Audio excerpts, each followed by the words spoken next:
Hey guys, it's Dylan with CT Aquatics, and today we're going to be drilling the frag tanks.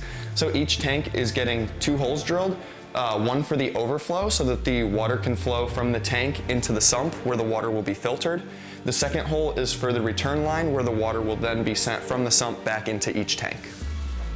To drill a frag tank is actually a lot easier than it seems, as long as you have the right tools. So for this, we want to install this overflow box. So this is just a standard overflow box that you can get from pretty much any retailer. This one was purchased from Bulk Reef Supply. So we just want to install this. The tank is going to get spun around. The goal is to put it as close to the top as possible without it touching the brace so that water can still flow over it. And we want to get it really close to the corner as well, but again, keep it away so that water can still flow into it. So there is silicone on the inside of this, and you don't want the overflow box touching that necessarily. You don't want to put any stress on the seams. But right here is about good. It doesn't need to be exact. In order to drill a tank, you want to use a template in order to keep it as neat as possible. So I made this one out of cardboard, and I just cut it out the same size as my overflow box. So that way I can put the overflow box in, line up my template with the box inside, and then figure out where I need to drill. So I'm going to align this with the bottom of the overflow. I'm going to grab a pencil so that I can trim it. I want to mark where the bulkhead's going to go in the box.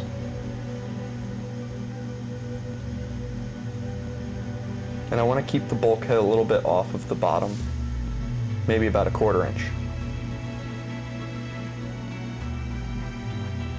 I'm just going to trace where the bulkhead's going onto the piece of cardboard for drilling.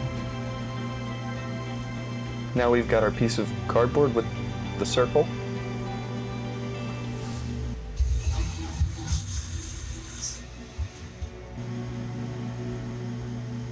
Now I can just place the template on the outside of the tank. I'm going to move it so that there's a little bit of a gap, but this is roughly where it's going to go. So I'm going to move this tank to where I'm going to drill it, and then I'm going to turn it up on its side so that this side is up, and then I can drill through that.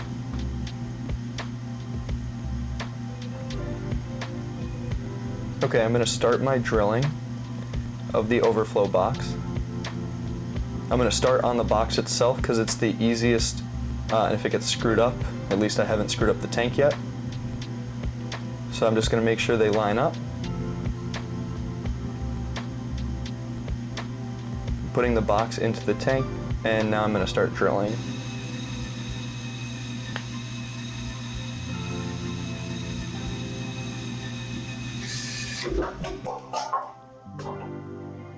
That's why you want to go slow. I was going a little too fast and the teeth grabbed the box. Just going to inspect the box to make sure it's not broken.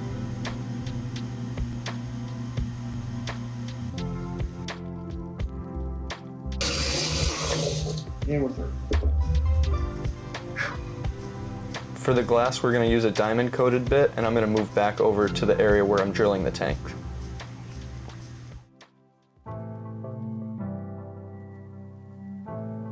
Okay, so this is the second frag tank. Unfortunately, I broke the first one.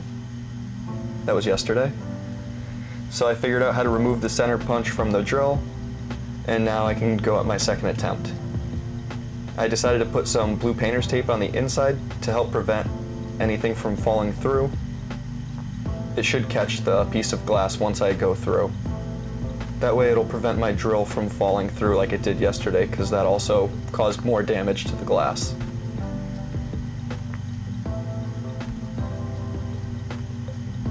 Let me grab my overflow and double check that it's in the right spot.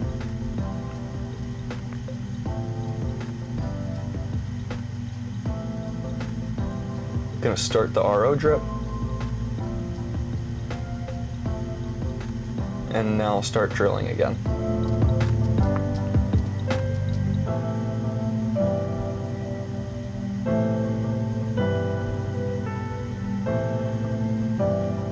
right away I'm noticing that the drill is moving around, I'm going to put the center punch back in, start the hole. Once it's started, I'll remove it again to prevent any pressure from being applied. So the punch is added, and again, this is just to start.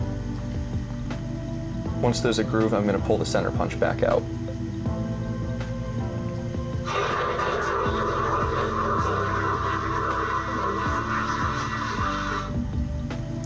Center punch is removed, and now I'll continue drilling.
All right, there is a nice clean hole in the glass with no cracks.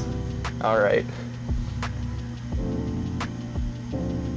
Now I'm just gonna test fit the overflow box. So to do this, I'm just putting the bulkhead in the overflow box so it comes out the back. There's a gasket in there. I'm gonna put another gasket on the back.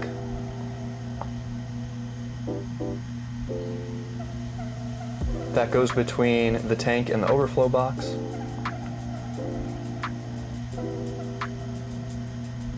Okay, so the next part of drilling the tank is drilling for the return line. So for the return line, it's going to be pretty simple. It's just a bulkhead with a piece of lock line that goes right through the glass. I'm going to take the lock line off. So this is just going to be another 3/4 inch bulkhead, so it's the same size as the previous hole.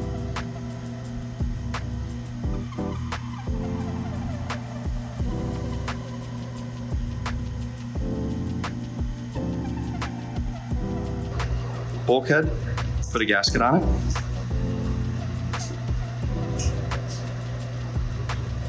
Then you're going to insert that gasket and bulkhead into the overflow box as such. Then on the back of the overflow box, gasket will go between the tank and the overflow box. We can then put the overflow box into the tank in the desired position.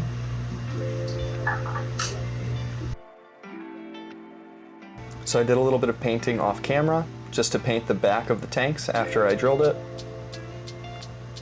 I didn't think you needed to watch me paint again, so I did the same thing as the bottoms. I just did 2 coats because I put it on a little bit thicker. I just went ahead and installed the overflow, the return, after I painted.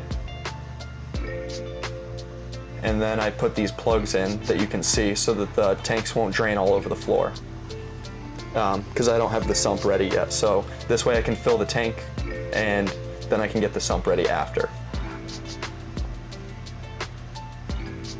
Now I just gotta pick up the tank and put it on a stand. I also got the foam mats for the tanks to go on. So they're just these puzzle piece mats. They're like gym mats. You can probably see it from the part. But it's pretty thick, so it's gonna absorb a lot of variance that may be in the stand or the tank for whatever reason, prevent the tank from cracking. The tank is now in place, so it's time to do a leak test. So I'm gonna start with the overflow box. I'm gonna put water in the bulkhead and see if that starts leaking. If it doesn't leak, I'll start putting it in the tank, and then hopefully the return line will not leak either.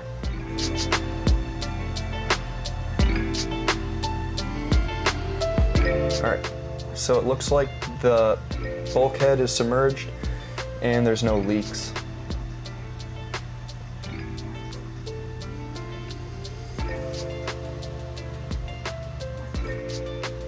So I'm just going to double check the back. and I'm not seeing any leaks at all. Perfect. I'm going to start filling the tank up with salt water now.